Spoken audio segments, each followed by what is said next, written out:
Hari Selasa kami berangkat ke Aceh. Kok tahu?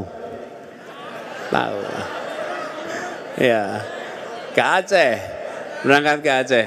Sampai di Aceh, Lok Sumawe, bertemu dengan masyarakat warga di sana. Seketika berjumpa, satu kata yang selalu berulang, perubahan, perubahan, perubahan.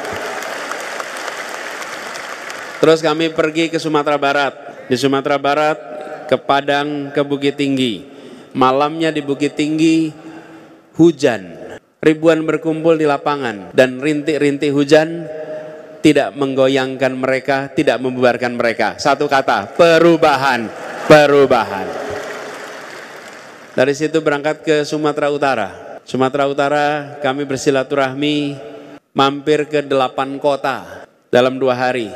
Dan di semua tempat ribuan berkumpul, sama, semuanya mengatakan satu kata, perubahan. Itu katanya. Dan hari ini tiba di Solo yang jumlahnya luar biasa banyak di tempat ini, mengirimkan satu kata juga insya Allah.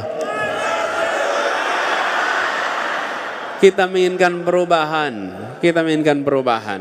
Tadi sudah disampaikan oleh Pak Dahlan Rais secara amat indah tentang bagaimana seharusnya Indonesia di dalam bicara tentang kepemimpinan. Doakan agar bisa amanah, doakan bisa istiqomah, doakan agar dekat dengan ikhlas.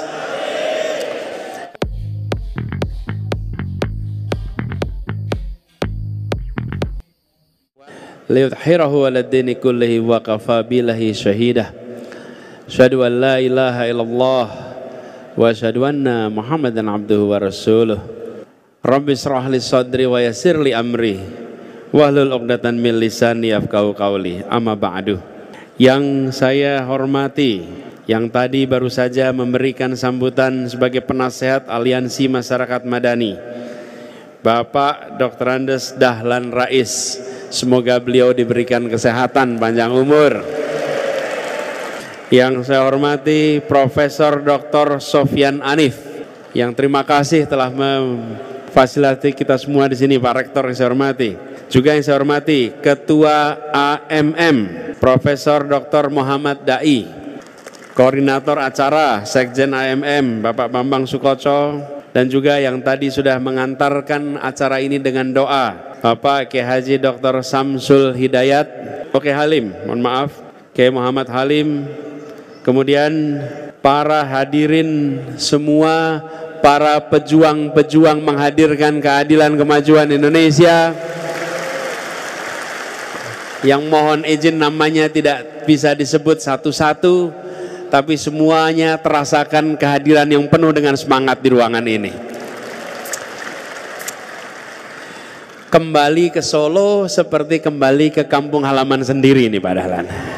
Betul, saya merasa kembali satu karena suasananya adalah suasana persaudaraan yang satu rencana, satu arah, satu visi. Insya Allah akan dibukakan jalan untuk keberhasilan. Ibu bapak sekalian saya hormati, kami tiba tadi malam. Cerita sedikit boleh ya? Boleh ya? Boleh. Ini cerita sekaligus lapor ini Pak. Lapor. Jadi hari Selasa kami berangkat ke Aceh. Kok tahu? Tahu. Ya, ke Aceh. Berangkat ke Aceh.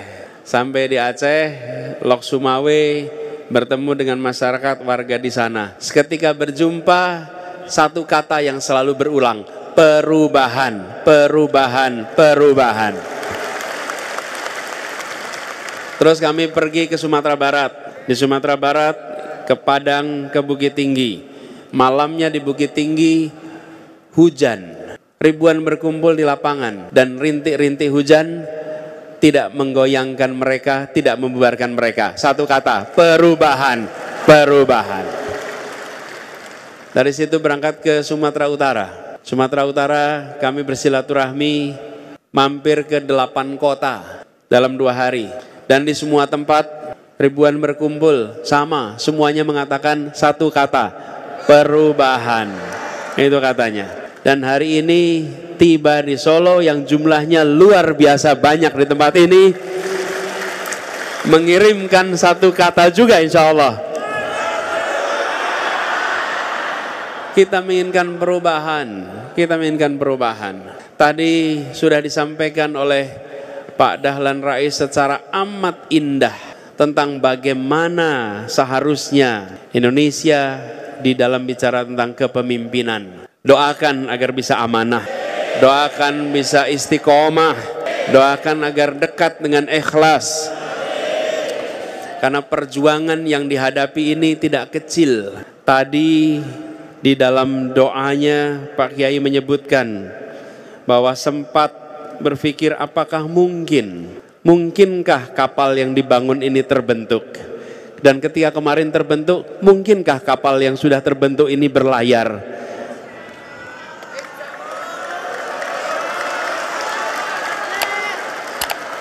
Mungkinkah kapan ini berlayar? Ya, dari selama 1 tahun ini, tadi diceritakan ya Pak Yai pun di Pak Yai bau. Oh sampun tindak nih. Pak Kiai Halim tadi cerita, menyampaikan Pak Surya Paloh mencalonkan, ini kuleres Pak Rektor, Pak Dahlan.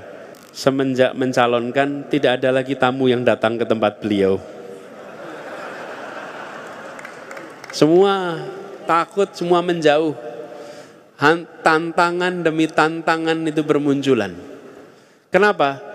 Karena Pak Surya Paloh dan Nasdem memutuskan untuk mengambil gagasan gerakan perubahan.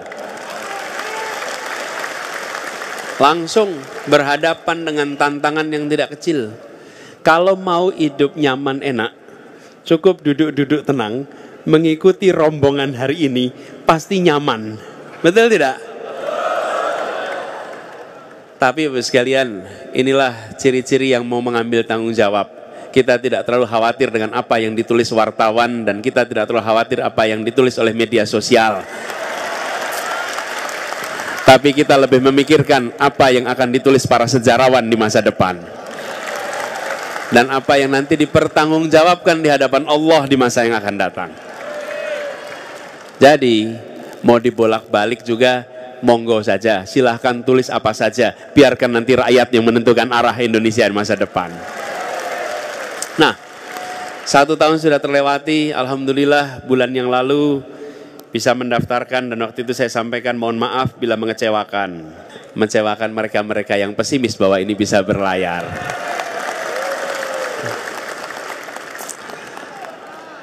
Jadi sekarang alhamdulillah seperti terpampang di atas sana. Ada Partai Nasdem, ada PKB, ada PKS, ada umat. Insya Allah 4 ini akan jalan sama-sama ke depan. Nah, untuk kita berbicara tentang perubahan, bicara tentang menghadirkan keadilan, sekalian, saya ingin meneruskan juga apa yang disampaikan Pak Dahlan tadi.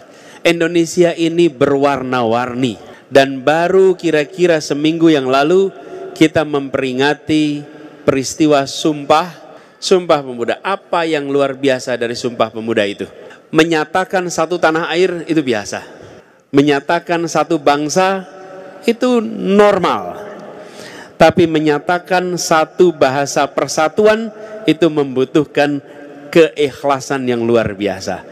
Itu membutuhkan kemauan untuk menerima. Bayangkan bila, ini kita lagi di Solo nih sekarang nih. Kira-kira utusan Jong Java waktu itu di kongres itu ketika pulang kampung misalnya dari Solo sampai di Solo ditanya tidak sama tetangganya, sama teman-temannya, jenengan ini pripun toh kok malah Melayu itu loh, bahasa Melayu, lawang bahasa paling banyak itu penggunanya bahasa Jawa, kok malah tidak mengusahakan bahasa Jawa menjadi bahasa persatuan, kok tidak mengusahakan bahasa Sunda, bahasa persatuan. Mereka memilih menggunakan bahasa Melayu karena waktu itu menjadi lingua franca. Dan apa yang terjadi? Pemilihan satu bahasa persatuan itu telah membuat hari ini kita bisa berjumpa siapa saja tanpa perlu penterjemah. Oh, itu diperlukan kemauan untuk menerima. Saya ingin sampaikan, bila masyarakat Jawa waktu itu tidak memiliki kelonggaran hati, kemauan untuk menerima justru bahasa yang jumlah orangnya paling sedikit, mungkin kita tidak punya persatuan. Itulah kebesaran masyarakat Jawa yang kontribusinya sangat besar bagi bersatunya Indonesia hari ini. Dikasih contoh bahwa jumlah terbanyak tidak harus kemudian selalu yang digunakan. Dan ini tidak dimiliki negeri-negeri lain. Ibu bapak sekalian, lihat Uni Eropa. Uni Eropa itu satu negara sekarang, namanya Uni Eropa. Kumpulannya adalah 28 negara bagian. Kalau kita provinsi, negara bagian. Apa bahasa resminya Uni Eropa? Bahasa resminya 23 bahasa, Bapak Ibu. Artinya apa? Kalau ada rapat-rapat di parlemen, di belakangnya penterjemah. Semua dokumen diterjemahkan dalam 23 bahasa. Seluruh urusan pakai 23 bahasa. Dan dijamin tidak mungkin punya pasukan perang yang kuat. Karena tidak mungkin komandan dan anak buah bekerja pakai penterjemah. Betul tidak? Saya sering menyampaikan, kalau dunia mau lihat di mana sebuah bangsa yang matang, datanglah ke ujung tenggara Asia. Di situ ada sebuah bangsa namanya Indonesia dan bisa jadi contoh untuk persatuan. Ini kita nih. Bagaimana warna-warni itu berkumpul jadi satu. Dan kita itu satu pertama, lalu kita jadi satu negara tahun 45. Lalu tahun 50 kita jadi satu NKRI. Sebelumnya belum NKRI. Sesudah ada mosi integrasi Muhammad Natsir, kita menjadi satu negara kesatuan. Lalu tahun 57 kita jadi satu wilayah dengan ada deklarasi Juanda. Dan sekarang satu yang berikutnya yang harus kita raih sudah satu bangsa. Sudah satu negara, satu kesatuan, satu wilayah. Satu berikutnya yang harus kita ambil adalah satu kemakmuran, satu kesetaraan.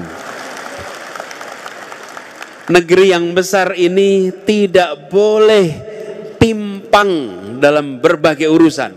Kita bersyukur hari ini yang berada di Solo. Karena Solo, Semarang, Jogja, Bandung, Jakarta, mungkin itu kurang lebih setara pergerakan perekonomiannya. Tapi begitu kita keluar dari kota besar, keluar dari Pulau Jawa, apalagi di daerah yang jauh jaraknya dari Jawa, maka kita akan menemukan ketimpangan yang luar biasa. Republik ini tidak didirikan untuk sekelompok orang dan sebagian wilayah.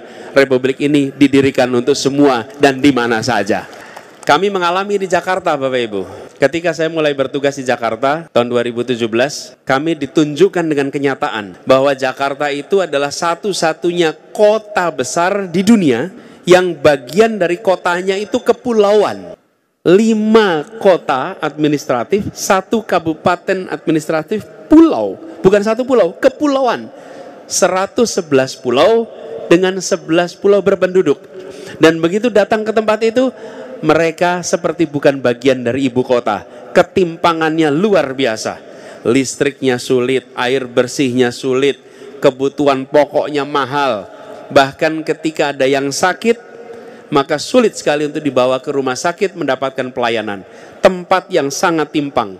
Waktu itu kami katakan pada seluruhnya, bagaimana mungkin kita mengatakan kepada penduduk yang tinggal di pulau-pulau jauh, kalau yang tinggal di pulau-pulau bagian dari ibu kota saja tidak mendapatkan pelayanan. Diubah itu semua. Alhamdulillah kini kondisi kepulauan setara dengan kondisi daratan di Jakarta. Bahkan kalau kepulauan hari ini, kalau membuka air keran, airnya udah bisa diminum. Kenapa? Karena teknologinya sudah canggih, bisa dipakai lebih murah. Semuanya, fasilitas pasarnya, kesehatannya, pendidikannya. Karena ternyata ketika sudah kami lihat apa yang dibutuhkan.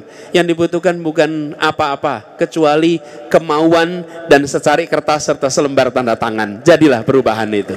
Eksekusi langsung, asal ada arahan, asal ada perintah. Nah, ini yang kita harus kembalikan Bapak Ibu sekalian. Kita membutuhkan Indonesia yang tumbuhnya setara. Dan kita menginginkan Indonesia yang hukumnya tidak berat sebelah. Hukumnya adalah memberikan kesetaraan kepada semuanya. Setara ekonominya, setara pertumbuhannya, lalu ada kepastian hukum. Bila aturan hukum yang ada itu tidak memberikan kepastian, tapi justru memberikan ketidakpastian, rusak tatanan kita. Hari ini kita sering menemukan bila tidak viral maka tidak dapat perhatian. Betul tidak? Oke. Bila menyangkut yang kecil maka landep. Bila menyangkut yang besar maka bila menyangkut lawan maka tajam. Bila menyangkut kawan, hukum tak kenal itu semua.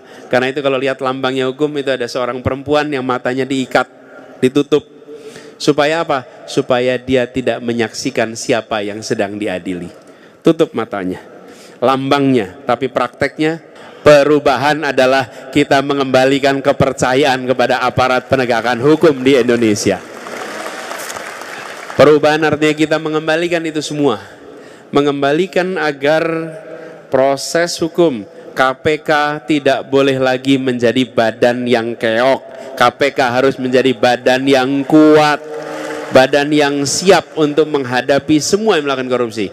Dan bukan tempat untuk melakukan kriminalisasi. Udah ada itu yang pernah merasakan. Jadi Bapak Ibu sekalian, tatanan itu gimana? Tapi yang tidak kalah penting, yang tadi juga sudah diungkapkan, dalam demokrasi pilarnya adalah kepercayaan. Itu demokrasi. Kalau non demokrasi, otoriter, pilarnya apa? Rasa takut. Kenapa penguasa bertahan? Karena rakyatnya takut. Tapi dalam demokrasi, kenapa penguasa bertahan? Karena dipercaya oleh rakyat. Itu bedanya. Kepercayaan itulah tonggak penjaga demokrasi. Rejim otoriter, tonggak penjaganya rasa takut. Karena itu rejim otoriter pasti menggunakan rasa takut untuk bertahan. Dia tidak menggunakan akal sehat, dia menggunakan alat-alat negara untuk memberikan rasa takut dan mempertahankan kekuasaannya.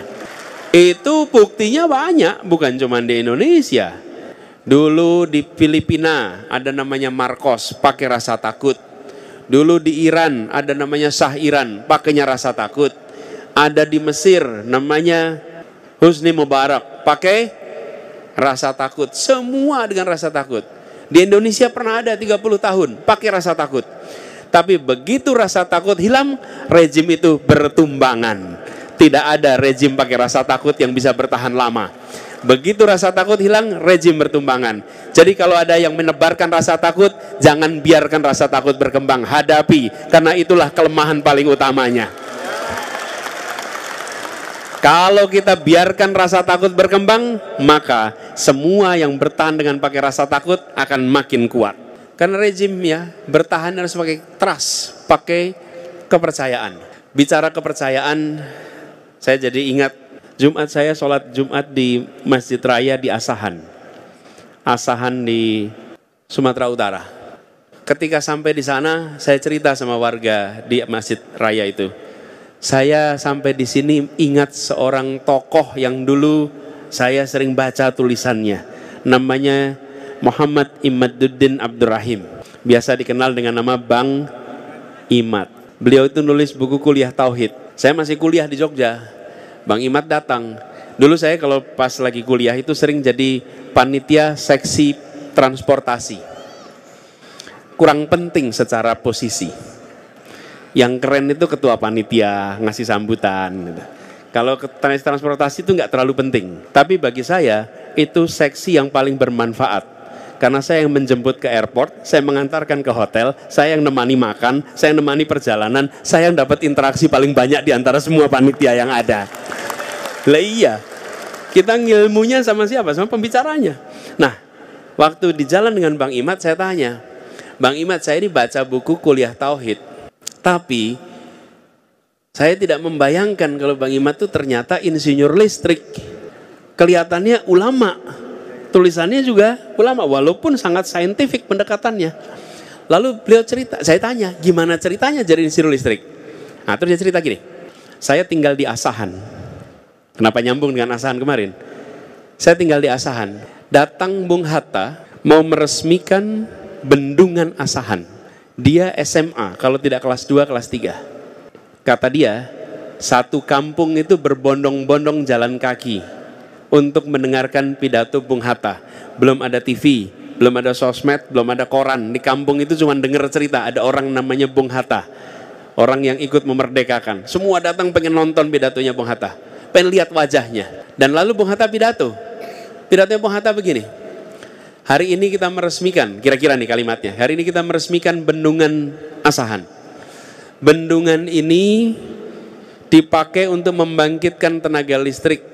Indonesia ke depan memerlukan tenaga listrik banyak sekali, membutuhkan bendungan lebih banyak lagi, dan Indonesia membutuhkan banyak insinyur-insinyur listrik di masa yang akan datang.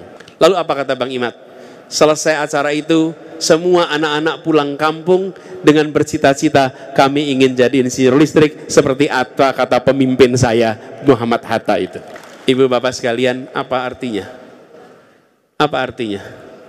Tidak ada satupun yang mendengar Bung Hatta pidato lalu membayangkan, oh saudaranya kontraktor.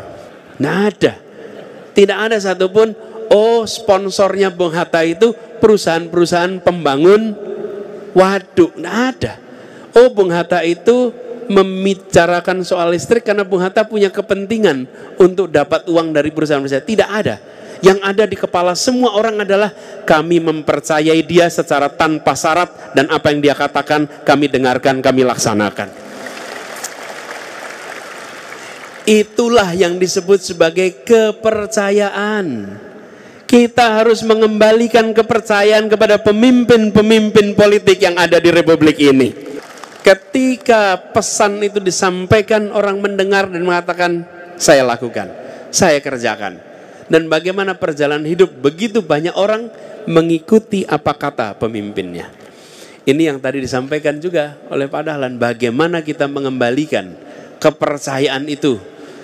Tapi bila hari ini, atau jangan hari inilah, berapa bulan yang lalu A, berapa bulan kemudian B, menjawabnya agak sulit di kemudian hari, Bapak Ibu. Betul tidak? Karena itu tadi saya sampaikan, doakan agar kita semua ini didekatkan dengan istiqomah supaya lempeng lurus. Nah, salah satu aspek yang ingin kita kembalikan bicara tentang perubahan adalah mengembalikan kepercayaan publik kepada institusi-institusi negara yang ada di Indonesia ini. Sehingga institusi negara itu bekerja untuk kepentingan publik, bukan untuk kepentingan sekelompok orang, bukan kepentingan 1-2 partai, apalagi kepentingan keluarganya sendiri. Ini yang harus dikembalikan. Dan kalau kita bisa mengembalikan itu semua, maka kepercayaan publik akan bisa dikembalikan di Republik ini. Karena itu saya sampaikan, demokrasi pilarnya adalah kepercayaan. Kalau non demokrasi pilarnya rasa takut.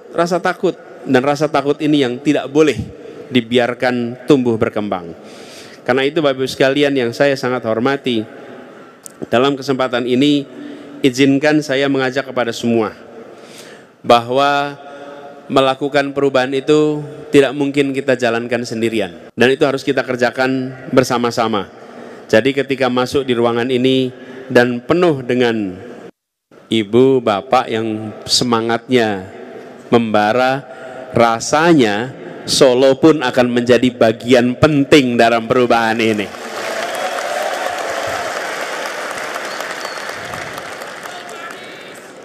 Bisa enggak menang di Solo? Bisa enggak menang di Solo? Siap memenangkan Solo? Kalau di Solo menang, bergetar seluruh Indonesia nanti. Betul tidak? Ya. Insya tadi udah dipesenin Pak Yai, harus ditambahi dengan insya Allah.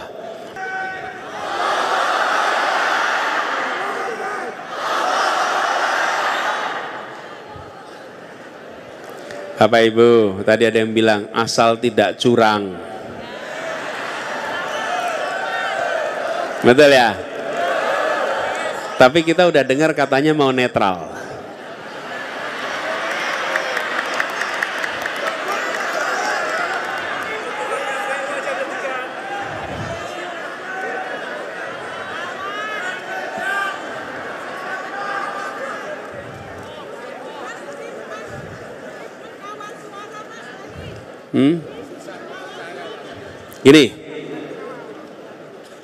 Ini semuanya yang di sini udah pernah pengalaman berjuang.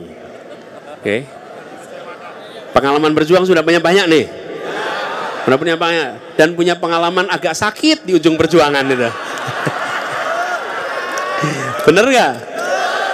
Betul tidak? Iya.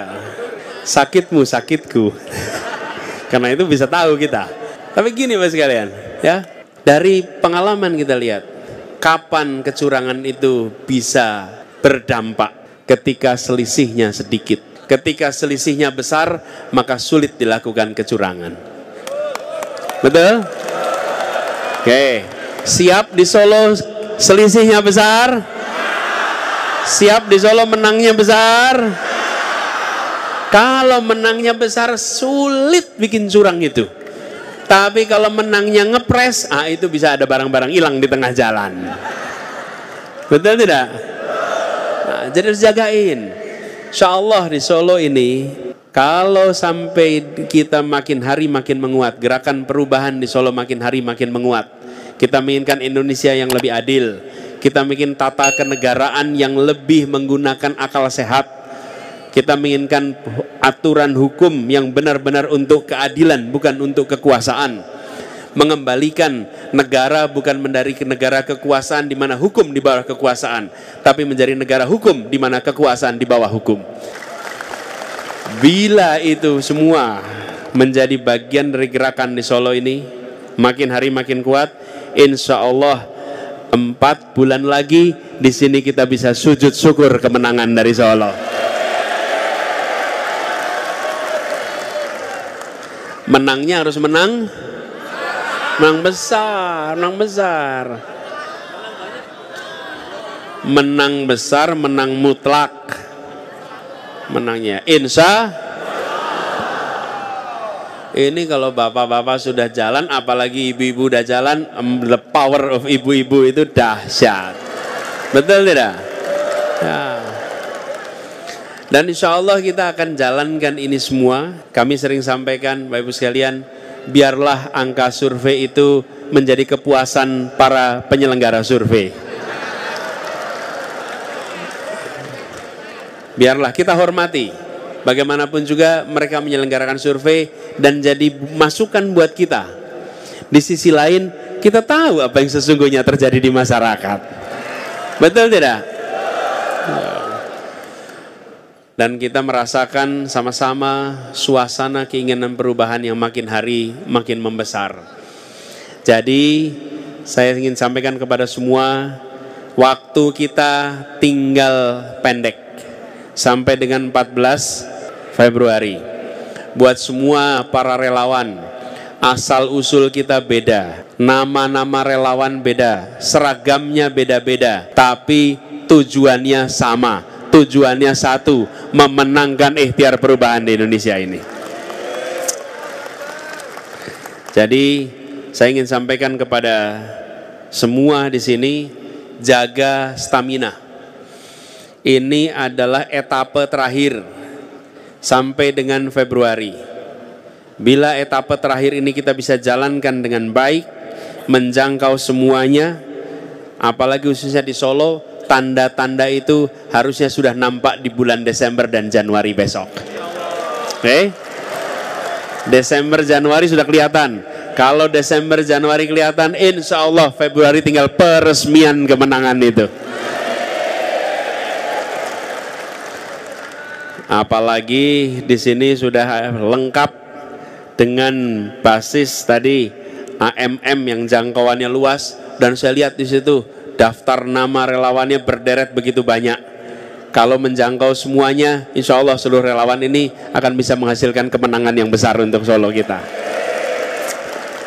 Dan seperti tadi disampaikan, mudah-mudahan nanti kalau ada event lagi, insya Allah diatur biar bisa kembali lagi ke Solo dan sekali lagi kita bergerak bersama di Solo nanti. Nah, insya Allah kemenangan diantarkan pada kita. Insya Allah Solonya lebih maju, Indonesianya lebih adil,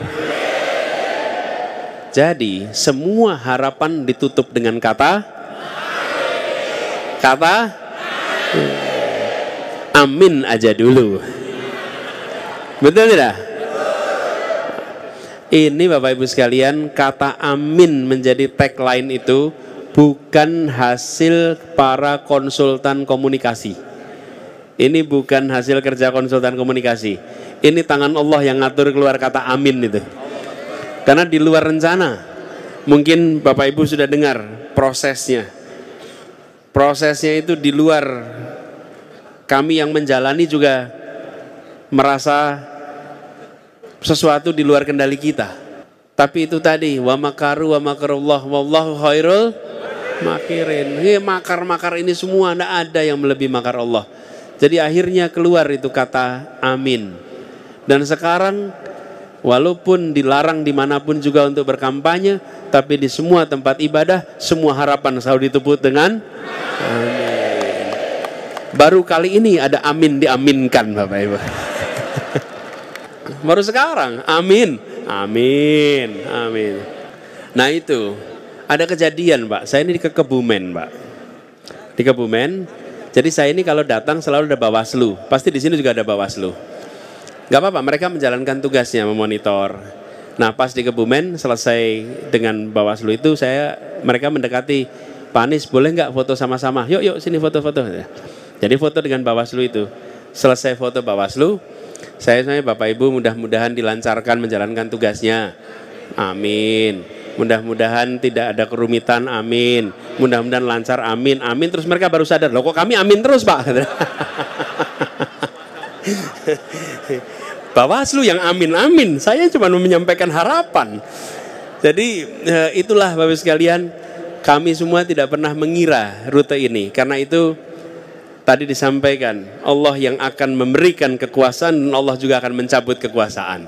Silahkan saja mencoba untuk bertahan, tapi bila Allah sudah cukupkan, maka kekuasaan itu akan berhenti. Dan insya Allah di Indonesia hari ini kita mengikhtiarkan perubahan itu semua. Ibu bapak sekalian yang saya hormati, izinkan saya menyampaikan terima kasih. Terima kasih pada semua yang memilih hadir. Ini hari Sabtu. Bapak ibu semua punya pilihan untuk berada di rumah bersama keluarga, berjalan-jalan, bersantai-santai.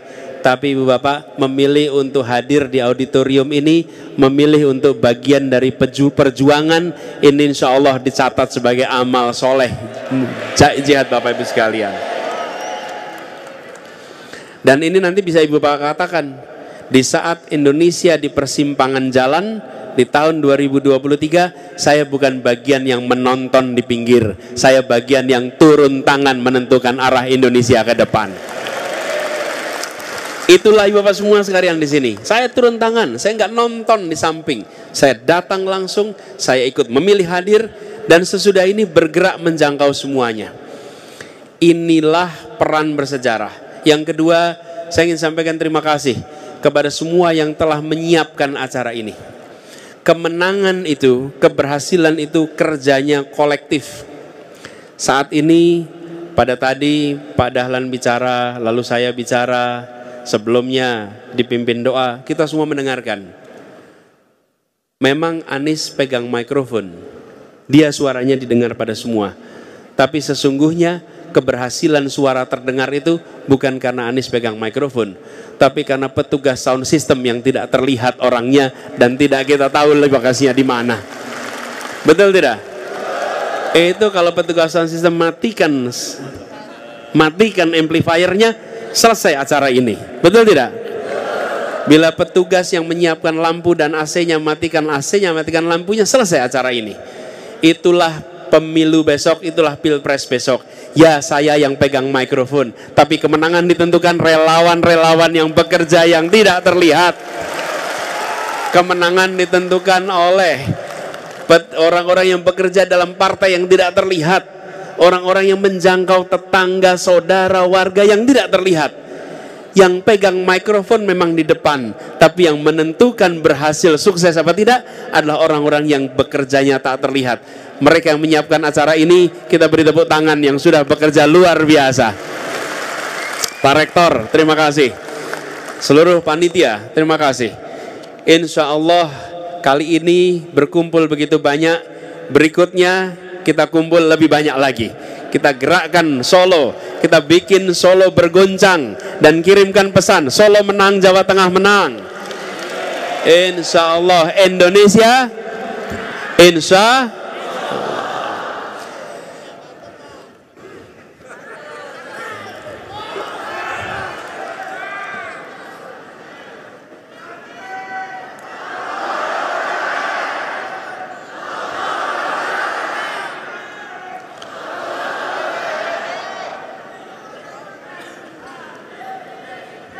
jalan-jalan ke Surakarta bikin sumringah. Soalnya ada yang minta pantun ini Pak tadi. Ulangi. Ini demokrasi ini, nurut kita harus ya.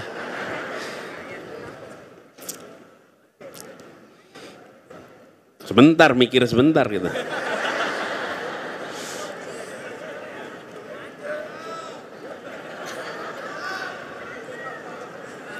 Jalan-jalan ke Surakarta bikin sumringah. Tak lupa singgah makan serabi kuah. Assalamualaikum warga yang bahagia. Senang sekali bisa ke Solo pulang ke rumah.